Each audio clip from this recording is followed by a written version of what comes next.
Assalamualaikum warahmatullahi wabarakatuh. Saya Eli Yahya. Sore ini pada podcast Rumah Sakit Yarsi, saya kedatangan seorang tamu yang di dunia perhumasan itu tidak asing lagi, yaitu Bapak Anjari Umarjianto, SH Eskom Mars. Beliau adalah Ketua Perhumasri periode tahun 2024-2027.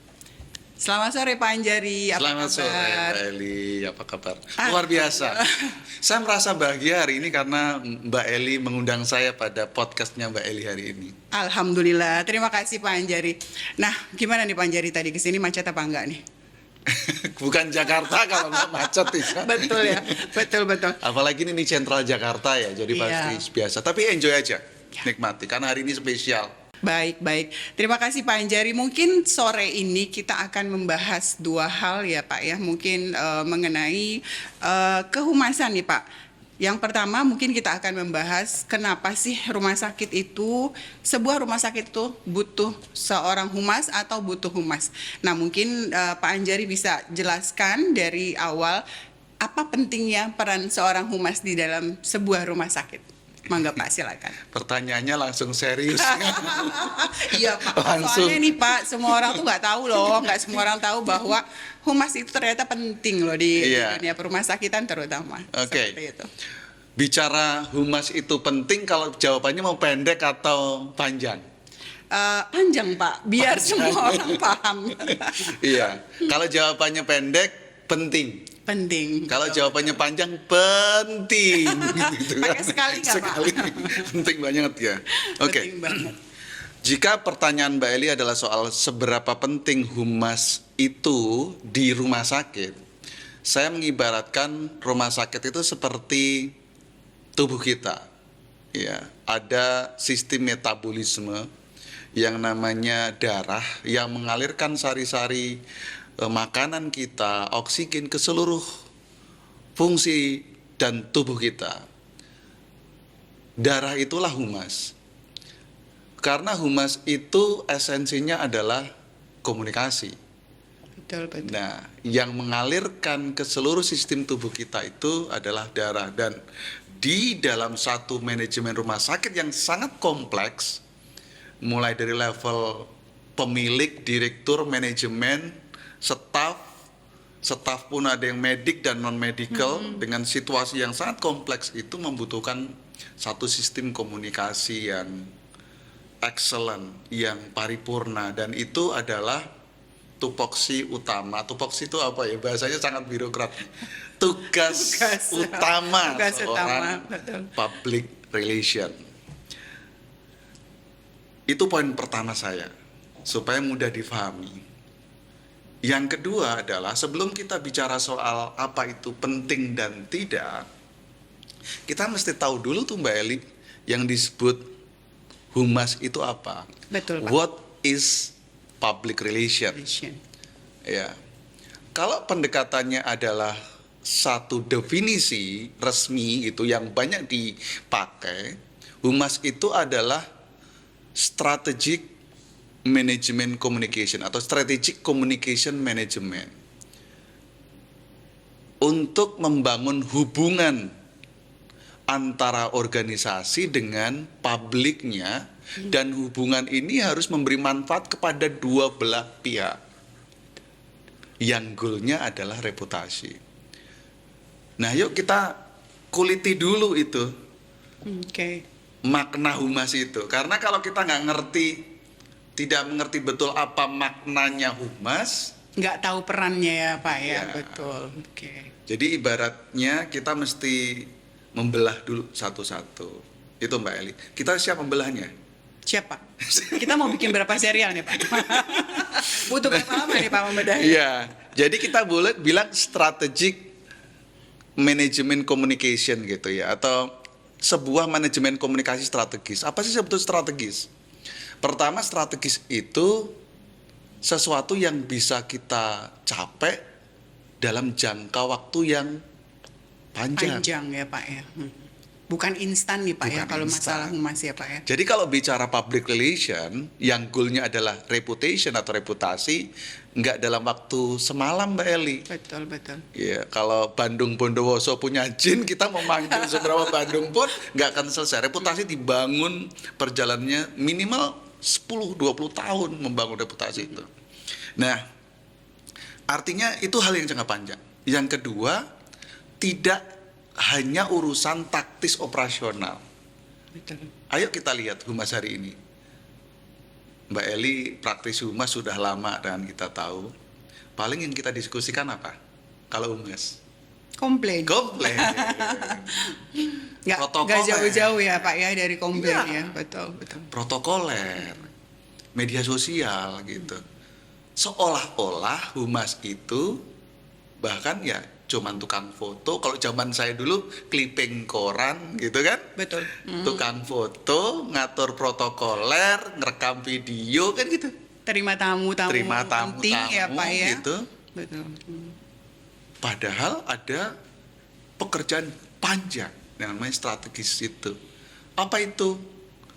Manajemen reputasi, hubungan dengan para pemangku kepentingan, ya, media relation, sampai komunikasi krisis.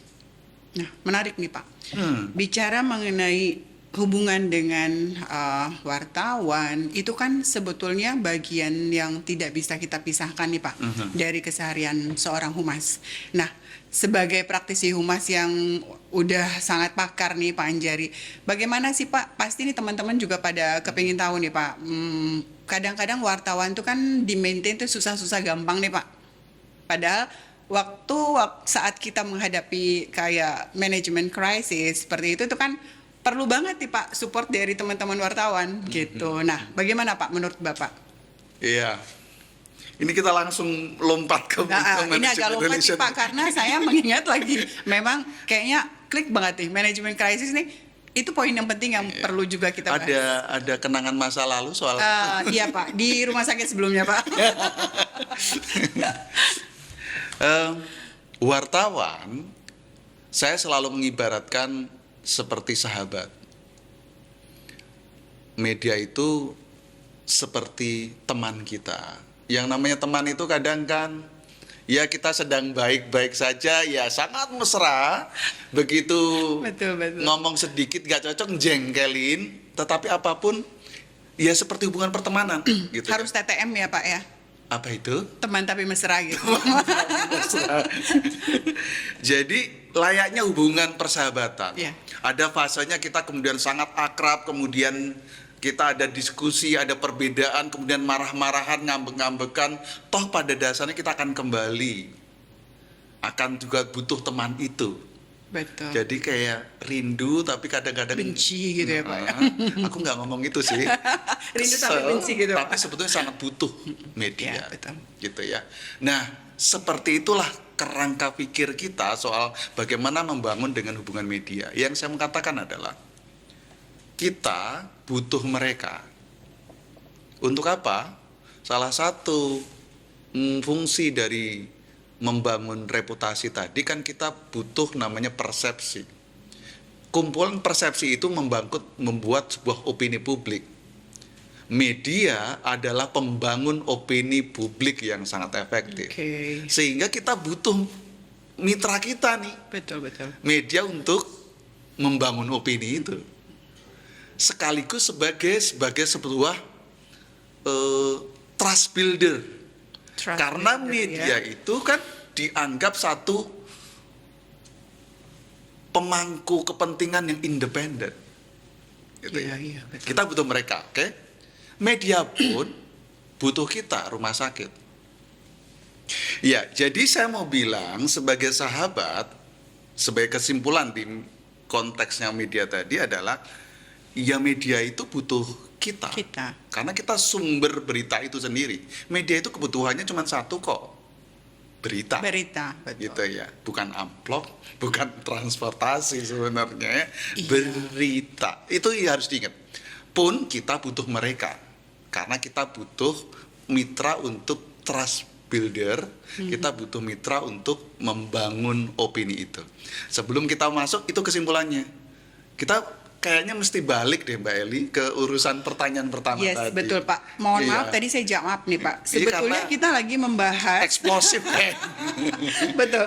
Tadi sebetulnya kita lagi membahas kenapa sih rumah sakit itu butuh atau butuh peran humas nih Pak. Seberapa penting gitu kan? Iya. Berapa penting peran humas buat sebuah rumah sakit? Nah, mungkin tadi kan Bapak sudah menyampaikan bahwa itu akan kaitannya dengan reputasi. Nah, kaitannya juga dengan wartawan tadi, Iya. Pak. Monggo Pak, silakan. Iya. Saya di dalam definisi tadi itu sebetulnya ada 3 part. Ya, ini adalah strategic communication management. Yang kedua adalah mutual beneficial relationship. Oke. Hubungan timbal balik yang saling membawa manfaat antara kita rumah sakit dengan publik. Publik, betul. Nah, artinya apa? Sejak awal humas itulah konektor, jembatan antara kita rumah sakit dengan publik. Kita butuh penyambung itu. Itulah public relation. Itu yang 2. Yang ketiga adalah goalnya reputasi. Satu tahapan di mana publik itu sangat percaya kepada kita, publik itu sangat bangga punya hubungan relasi dengan kita. Reputasi itu sebetulnya kalau dalam kekinian itu disebut brand. Brand ya. Ya, dari sebenarnya kata Steve Jobs, brand is imply is trust. Ya kalau kita bicara brand ya bicara kepercayaan. Trust. Gitu. So, kalau kita ngomongin strategic communication management, kita bicara mutual beneficial relationship, kita bicara soal reputasi. Pertanyaan balik saya ke Mbak Eli. Buat rumah sakit, seberapa penting itu? That's the most important thing. Yes. Mungkin itu penting sekali ya Pak ya. Exactly. Pasti Jadi itu penting yang saya sekali. maksud, bukan sebenarnya seberapa penting Iya, humas di rumah sakit. Yuk kita balik pertanyaannya. Seberapa rumah sakit menempatkan humas pada posisi yang Yang penting, semestinya. ya, betul. Jadi nggak cuman penting humas itu, tetapi esensial, layaknya darah dalam organ Aliran tubuh tubuh kita kita. yang menyambungkan setiap bagian anggota tubuh kita. PR seperti itu. Satu hal lagi, setiap rumah sakit dibangun itu membutuhkan trust. Kalau Anda itu rumah sakitnya sangat dipercaya publik, punya brand yang kuat, punya kepercayaan, maka apapun layanan yang Anda berikan kepada publik, anggaplah pasien, pengunjung, keluarga dan lain, mereka tidak ada lagi pertanyaan. Apapun bentuk layanannya Mereka akan diterima ya. Yes. Oke. Pertama soal trust. Kalau tidak ada trust, Bu Eli mau buat layanan unggulan macam apapun, really? Susah itu ya Pak ya. So, kembali lagi, menjawab pertanyaan nggak itu? Sangat menjawab Pak. Ya. Waduh, ini kayaknya Pak kita nggak akan cukup nih Pak 2 hari 2 malam kalau kita Oh, aku siap hari ini ngobrol-ngobrol siap. terus. Siap hari ini siap. Baik Pak, mungkin sedikit aja dari saya ya. Berarti ini kita dapat kesimpulan bahwa rumah sakit itu sangat-sangat membutuhkan humas untuk menjaga reputasi tersebut ya. Artinya ketika trust sudah terbangun, kita dengan sangat mudah untuk mencapai apa yang jadi tujuan rumah sakit kita. Gitu. Mungkin terima kasih Pak Anjari Terima kasih, Mbak episode Eli. kali ini, mudah-mudahan nanti kita bisa ketemu lagi di lain kesempatan. Kita coba bicara banyak tentang humas dari berbagai sudut pandang Pak Anjari sebagai praktisi humas. Terima kasih Pak Anjari, semoga ilmu yang Bapak sharing hari ini bisa bermanfaat buat kita semua. Sahabat Sehat Yarsi, demikian episode kali ini. Wassalamualaikum warahmatullahi wabarakatuh.